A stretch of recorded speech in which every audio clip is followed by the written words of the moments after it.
Okay, hello there. M.Strange here. Yeah, that's me right there.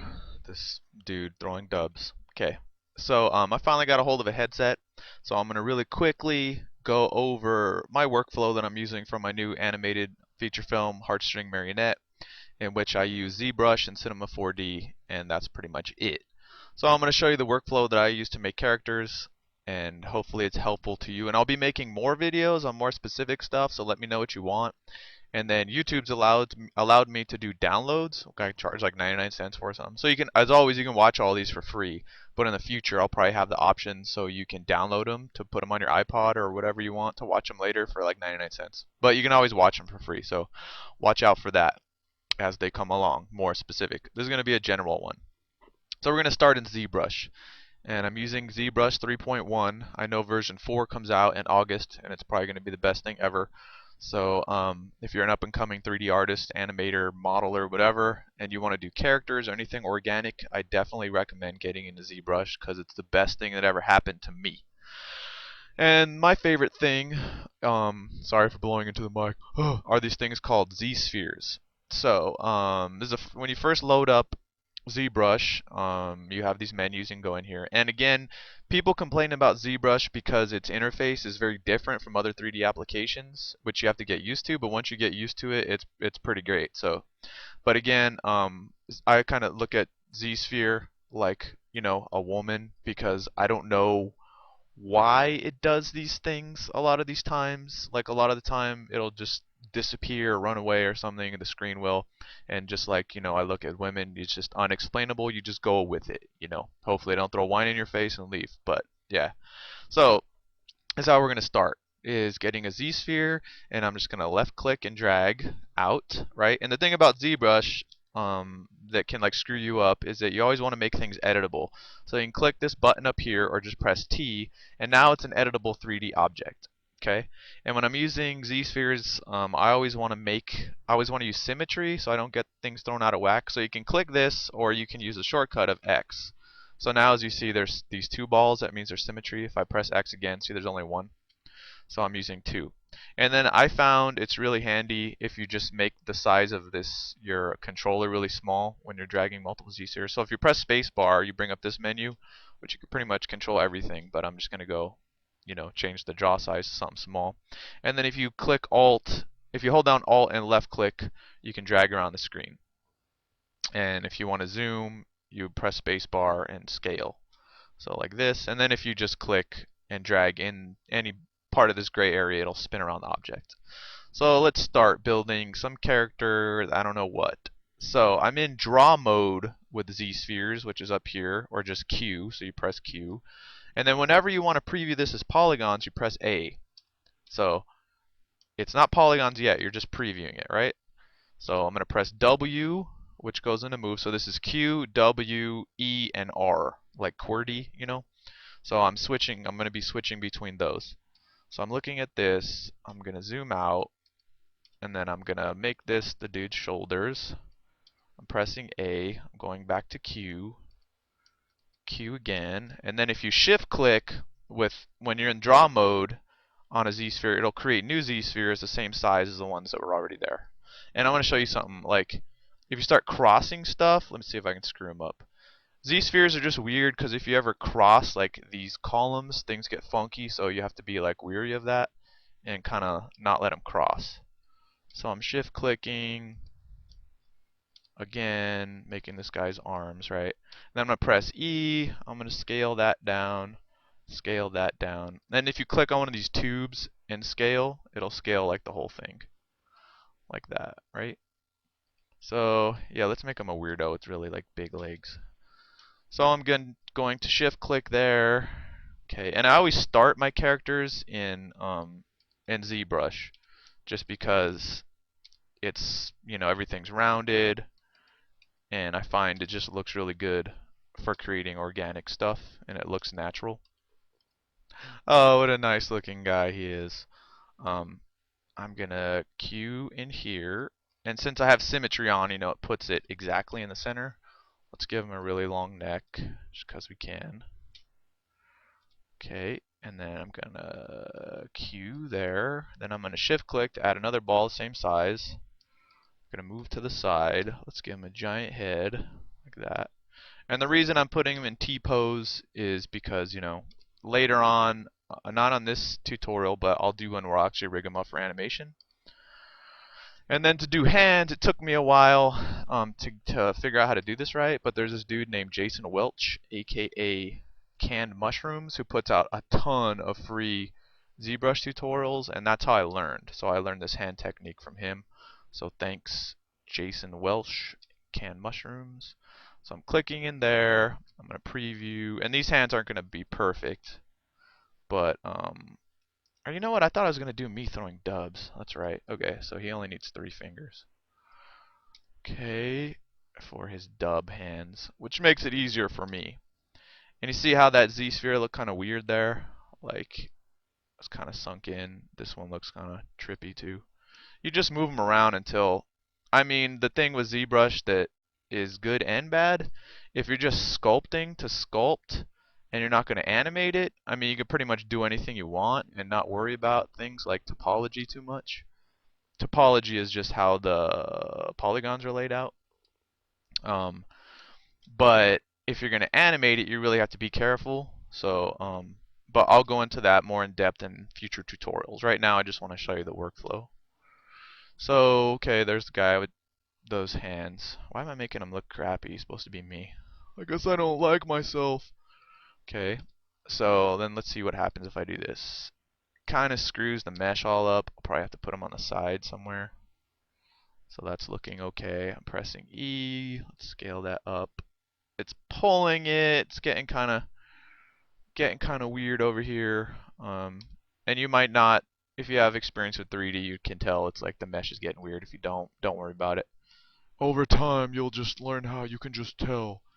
And the cool thing about ZBrush is Z-Sphere is if you push them in, see how it changed to that different looking thing? Then that means it's going to go in. It's going to like sink it in, right? Now I'm going to try to put one here, but I doubt if this is going to work. Okay, kind of did. Let's put another one, and then let's push it in. So now he has this weird looking mouth. This is like, I don't like that down there. So let's try moving this up. Okay, that looks alright. So he's this weird dude. Okay, but you know what I want to do? Let's put something on his. Let's give him like some weird propeller thing coming out of his head or something. So I'm gonna add another one, and it destroyed the mesh. So I'm gonna undo that. Let's put it coming out of his back. Okay, let's add another one, and shift click. Oops, not 2. 1 man, the 1. Okay, so again, spacebar. Let's go up here.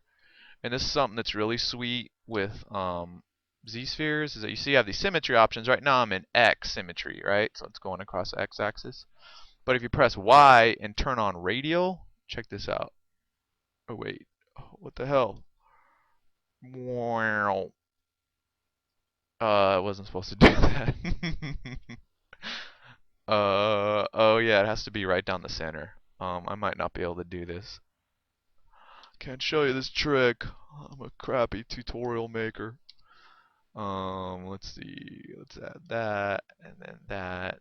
It's got some kind of tube over his head. It's his tail, yeah. Let's try this. No. Go back up there. Draw mode. Okay, there we go. So as you can see, it's easy to do like tentacles and weird things like that. See that? And I mean, it keeps it all, you know, I have symmetry on, so it's like perfect. So he has like a palm tree growing out of his back just because he's cool like that. Oh yeah, because I'm from the West Coast. That's right. Yeah, totally. Okay, so now this thing is Z-spheres. So I can't use all the awesome ZBrush sculpting stuff just yet. I have to turn it into a poly mesh. So what I usually do, right now it's a Z tool, so that means that I can change it. So let's go to desktop, and I'll save it as palm guy. And the reason you want to save it as a Z tool is that means I can always go back and change these Z spheres, right? Because once I turn into polygons, I can't go back to the Z spheres. So now I'm going to create click Create Polymesh, and now it's polygons. So now I can subdivide it and do all this funky stuff. But a good way to gain basic control over it to make changes, and again I learned this from Jason Welsh, is to go Reconstruct Subdivisions, and it puts it into a lower like geometry so you can make bigger changes to it. And actually F1, F2, F3, F4, and F5 are handy buttons for ZBrush. If you press F2, you can pop up your brushes. You can also go here, but you know, you want to be all fancy.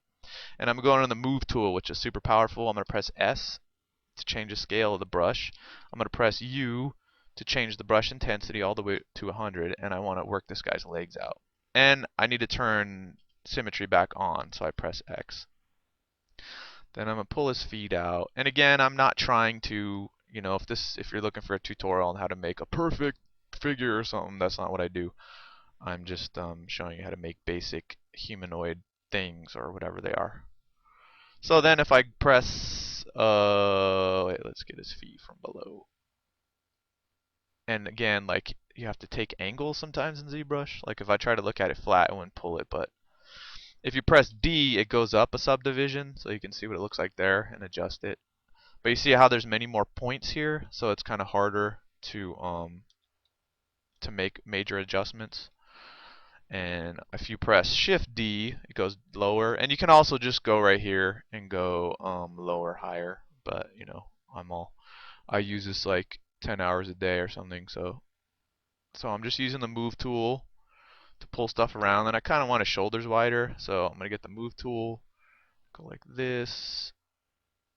And then I think his hands should be like thicker or something. So let's actually undo that. Go back. This is why it's handy to have the lower ones.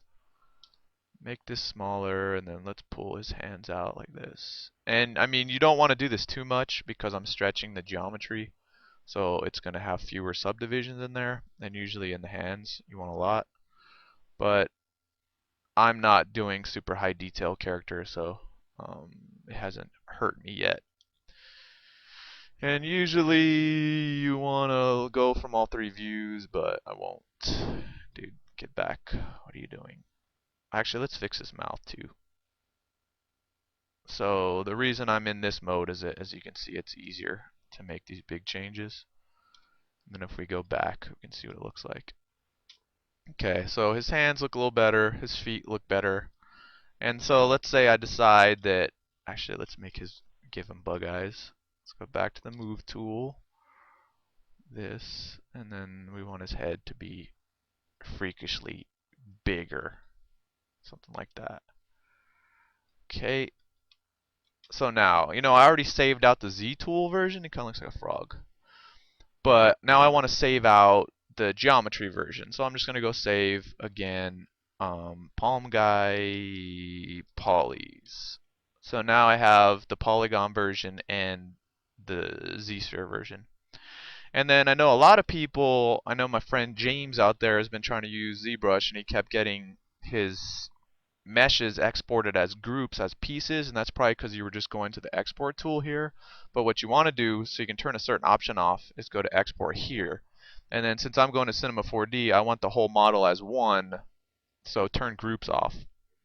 And then I'm going to go export Palm Guy to UV. Okay.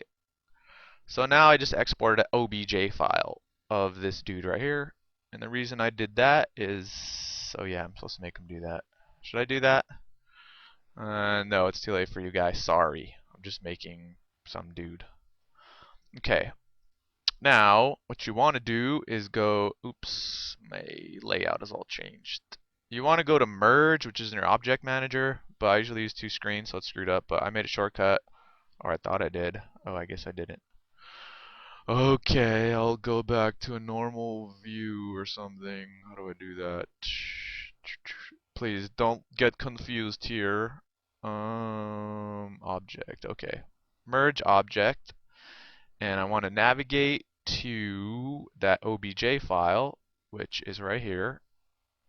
So here is this guy in Cinema 4D. Okay, and as you can see, he's all one thing. And please watch my Cinema 4D Basics videos that are back. If you look at my playlist, this is in for tutorials. You can find it on how to do basic stuff here. So then usually what I do, now you can make any other changes you want to him. So if you were going to animate him, you would, look at his geometry, and I'm going to use a knife tool, and I'm going to turn these off. And you would just look at different parts, and I know I'm going to need more subdivision there, and probably here. And I'm just doing this sloppy, like you should be doing it precise, but like I don't really care if my models are all funky or whatever. And what you can also do is I'm going to use the loop selection tool, so to get it you can press, if you don't want to do it super fast, selection loop, but I just used UL and that does that. So let's say we want to give them some wrist cuffs and like some bell bottom things and maybe a belt that's up too high because we want them to look stupid. Okay, so then I'm shift clicking all those two to select them, right? So now I'm going to extrude it, by pressing D, and then I'm going to extrude those, right? So now he has his little cuffs. And then we can go in, like, here, I'll show you an easy way to do like teeth or something. So I have the loop selection, and then I'm going to go, I don't know the shortcuts on this computer. Let's go to matrix extrude and say apply, and his teeth are too big right there, so oops. Let's go down to like 5 and play with this. Yeah, let's make him go in. We only want like 2. Give him a weird looking mouth like that, right? Okay, so now he has wrist cuffs. So yeah, you can go in here and you can pull the points or do whatever you want to. Let's say we want to give him little eyeballs or something. So you can easily just go and get a sphere out of Zbrush, Cinema 4D's tools. And then when you're trying to put stuff in precise places, it's always best to go into your 4 views so you know where you are in space. Or, instead of just grabbing it randomly, grab it by one of the handles. So there's like an eyeball. Okay, and then I'm just gonna control click, drag it over to make a copy, then drag it over there, and let's say, what else do we want to do to this guy? Press C, make these editable. Okay, should we do something to his palm tree? Yeah, let's do that. Okay, so I'm in poly mode. I pressed UL again, so I have the loop selection tool, which is super handy. And let's go select a bunch of these, and then I'll extrude those two. So he has like berets or something on his dread tree or whatever it is. I'm gonna press 9 to do a live selection. Let's extrude that. And then I'm gonna scale that down so it's like a spike. No, that looks stupid. Let's move it down. And then let's press I and inner extrude this, and then we'll like plant a tree in his head or something. Yeah, okay. That makes a lot of sense, so I should do that. Okay, I'm gonna save this guy in here as guy. Okay, now this is where I think I stopped last time because I couldn't go back to Zbrush or something. So we have this model and we made some modifications to him here, and then I want to take him back into Zbrush and put like super high detail sculpting details on him, whatever, right? So let's rename that body. Okay, and then what I want to do, first you have to create UVs for the model. And I don't even know what UVs are, what they do. There's plenty of like other 3D geeks that can tell you, or you can look it up on Wikipedia. But I just want to make stuff, and I don't have to worry about that stuff. And luckily, Cinema 4D has Bodypaint 3D built in, and it has this awesome paint setup wizard that lets you create UVs for a model without you having to do anything but click. So I want super high res, so I'm going to say 4096. And I want his base color to be white. You don't have to change that though. I'm going to say finish. Now it's going ahead and it made UVs for this model. Let's go back. Get out of here, man. We don't like you. Okay. So now we have this model with UVs. So what does that mean? That means now I can send them over to Zbrush and then bring back displacement maps and all this cool stuff that makes you think you know what you're doing. Okay, because I think I know what I'm doing. Now I want to export them as an OBJ, and if I do that right now, it'll export the eyes too, but I don't want those. I just want the body. So I'm just going to press Control N, make a new file, paste them in there. And now this file is just to export them, so don't get confused. So it just exports this. Then I want to go to Export Wavefront OBJ. I'm going to call it Guy2Z. Okay, so now I just exported OBJ. I'm going to go back here, and I want to get rid of this because this is the one without UVs. So I just created some macros that erase my scene. But you can just go to Preferences, Initialize ZBrush. I learned that from Jason Welsh too. So thanks, dude. And then now this time we're going to go to Import. And here we go. Guy2Z. Draw them on the screen. Press T to edit them. So now here's this dude with UVs. Okay. Now there's two things you can do. You can keep this original base and add detail to it, and if you're not going to make any major changes, then you're going to want to go store this as a morph target, so it stores this geometry. I guess I could try to explain this, but I just learned this in the tutorial, and I know what it does now, but I'm not going to try to explain it to you, so just follow my steps if you're trying to do this, and you can figure out what it does later. So, now I can subdivide them. So I'm going to go and, as you can see here, he's 2,000 polygons. I'm going to divide again, until he's like 2.5 million. That's 6 subdivision levels, right? And I mean, I could start sculpting him like in level 1 and make some major changes to him, but I'm just going to put some like super detail on him so you can see that it works. So I'm going to go to the drag rectangle. Standard brush, and then I'm going to go to the alpha, and I'm going to pull out some of these alphas that ZBrush has with it. Let's go to intensity 16, and now I'm just going to drag, and as you can see, it's drawing this stuff on them. And you can see how it looks kind of rough, right? So, I mean, I could subdivide them again, I think, but just for our example, I just want to show you how this works. So, let's go draw this stuff on them. I think he needs to get some shots.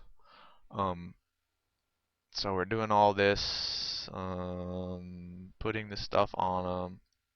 And I mean, I like it.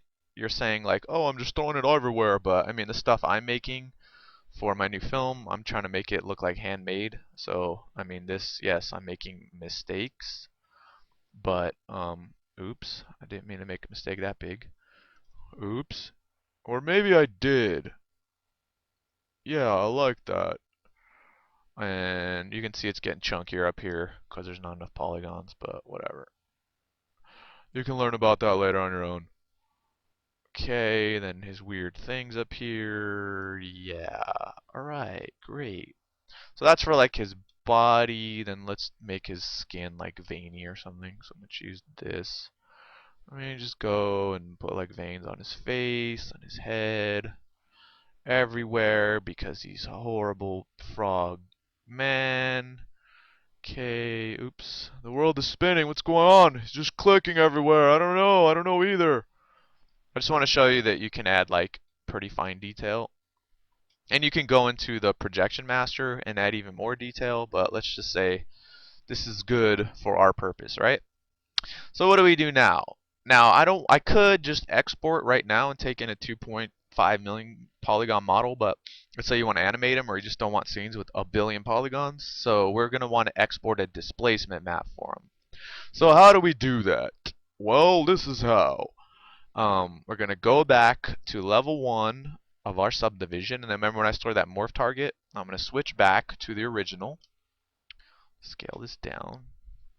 Then I'm going to go to displacement options. Turn up the resolution, because remember I chose 4096 for that map. Turn on this for some reason and that one for some reason. Intensity all the way up because I'm hardcore. Switch to mode and then say create displacement map. So now it's going up here and it's creating a displacement map for this character, which in conjunction with Cinema 4D subpolygon displacement, it will allow for magical things to happen. So it's finished. It's sent it over here to the alpha palette, or yeah, right here. So I'm highlighting it. I'm going to export it to that folder. Dudes SPD map. Let's call it that. Okay, so now we can go back in here, or back to the other one with the eyes, because it has a UV still, right? Okay, I'm going to go into his material options. I think I am. Hello, computer. Computer, okay. Where's my material manager? So, I'm going to go into the material manager, turn on displacement map. I'm going to go to that, the dude's SPD map, right? I'm going to put it on alias. And then if you remember, I went up 6 levels, or I was up to 6, so that's going to be 5. And then you have 2 options here as to what you can do. You can either keep the original edges, so he'll look with these, he'll have these harder edges, but with the fine detail, or you can go round geometry and turn this off, and he'll like be smooth all the way. So I just want to show you different options. And when you bring this in, for some reason, you have to go mirror vertically. I think it's vertically. We'll see what happens when I render it. So I'm clicking render. It's making the displacement. And what do you know? Look, there's that detail. Now, here's where you can choose. Because right now I have round geometry off and keep original edges on. So if I say don't keep original edges, turn on round geometry, you'll see the difference. So this is where it looks like more organic, right? So now he's smoother and like looks more organic, right? And you can adjust the height of the map. So let's just say, you want to go to 8. That'll make it come out a little more. So let's say we like the way that looks, and now we want to paint on him in 3 dimensions. How do we do that? Well, we're going to use Cinema 4D's Bodypaint. And since I already made the UVs for him, he's already like set up, right? So really all I have to do is go in here, choose a brush. Let's say we want to make him like this color, and start painting on him. Now you're saying, but what happened to that displacement? What if I want to paint on the displacement? Well, you can. Let's turn on projection painting, which is like fancy stuff. And then, where is that? Oh, render. And we want to go to Ray Brush, Render View. So what this is going to do, it's going to make a render with the displacement, right? But then I can paint on it. So if you just want to make like, let's see, let's make our brush smaller. These dots green. So now I'm actually painting on the displacement, right? And yeah, I'm not claiming this is like some sweet paint job or something, but I just want to show you how you do this. And Bodypaint has Photoshop layers. It supports Photoshop brushes. So, like, actually, I'll show you something really quick. Well, let's see if I can. Let's see if I can. Do I have Photoshop on here? No, I don't. Okay, well, I was going to make a Photoshop brush and show you how to do it, but I don't have it on here. Okay, so here's a character. Yeah, he's painted. Check him out. He's totally painted. Yeah, we're painting him.